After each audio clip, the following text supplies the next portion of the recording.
बिस्मिल्लाहिर्रहमानिर्रहीम अस्सलाम वालेकुम। फ़िज़िक्स 10 क्लास लेक्चर नंबर 11 में हम लोग जो है वो करैक्टरिस्टिक्स ऑफ साउंड पढ़ेंगे कि साउंड की कौन कौन सी खासियत है। सबसे पहले साउंड की जो खासियत है वो है लाउडनेस।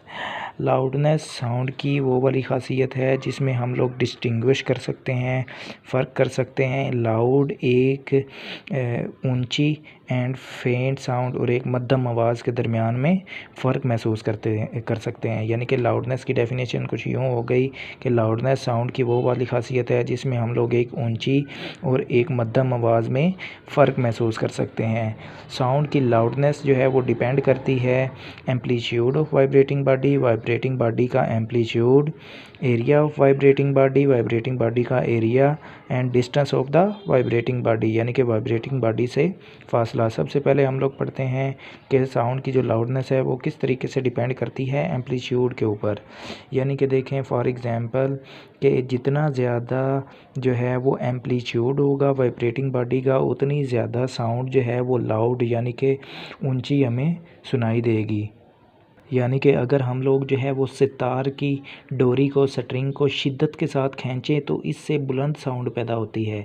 और इस तरीके से अगर हम ड्रम को ज़ोर से बजाएं तो इसकी मेम्ब्रेन का एम्पलीट्यूड बढ़ जाता है। Greater the amplitude we hear a loud sound, तो हमें जो है वो बुलंद यानी कि ऊंची साउंड जो है सुनाई देती है। उस तरीके से सेकंड वाला है वाइब्रेटिंग जिसम का एरिया के साउंड की लाउडनेस वाइब्रेटिंग जिसम के एरिया पर भी मुनहसर होती है। मिसाल के तौर पर कि बड़े ड्रम से पैदा होने वाली साउंड छोटे ड्रम की साउंड से ज़्यादा होती है क्योंकि उसका एरिया ज़्यादा होता है। तो जितना ज़्यादा एरिया होगा उतनी ज़्यादा लाउड जो है वो साउंड प्रोड्यूस होगी।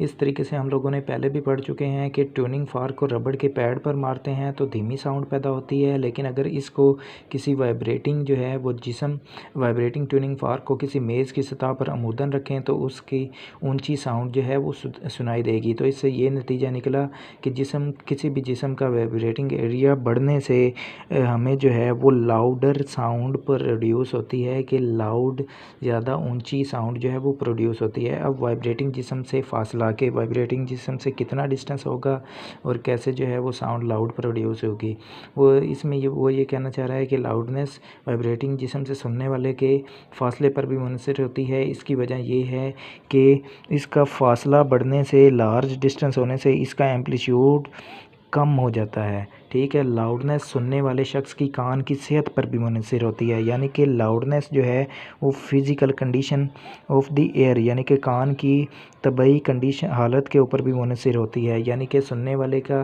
कान जितने ज़्यादा अच्छे तरीके से सुन सकेगा, यानी कि जितना ज़्यादा सेहतमंद होगा, जितना ज़्यादा हसास होगा, उतनी ज़्यादा जो है वो साउंड वो सुन सकेगा अच्छे तरीके से।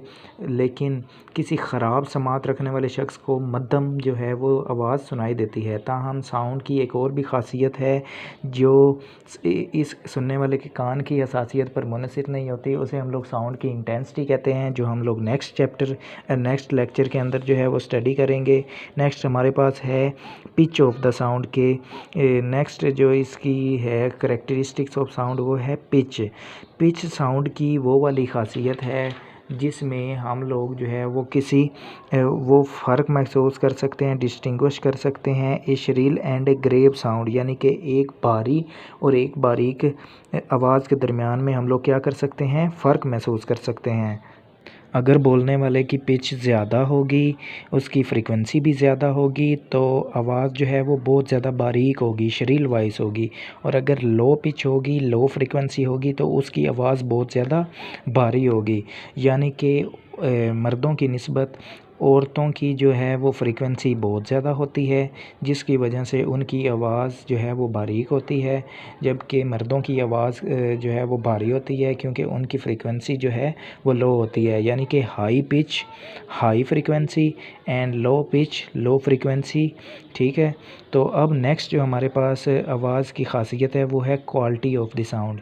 यानी कि इसमें हम लोग ये साउंड की ऐसी ख़ासियत है जो डिस्टिंग्विश्ड करती है, फ़र्क करती है, जिसकी वजह से हम लोग फ़र्क महसूस कर सकते हैं टू साउंड्स, दो आवाज़ों के दरमियान में, यानी कि दो आवाज़ों के दरमियान में फ़र्क महसूस करने के अमल को हम लोग साउंड की क्वालिटी कहते हैं, ख़ासियत कहते हैं, जिनकी लाउडनेस भी सेम होती है और पिच भी सेम होती है।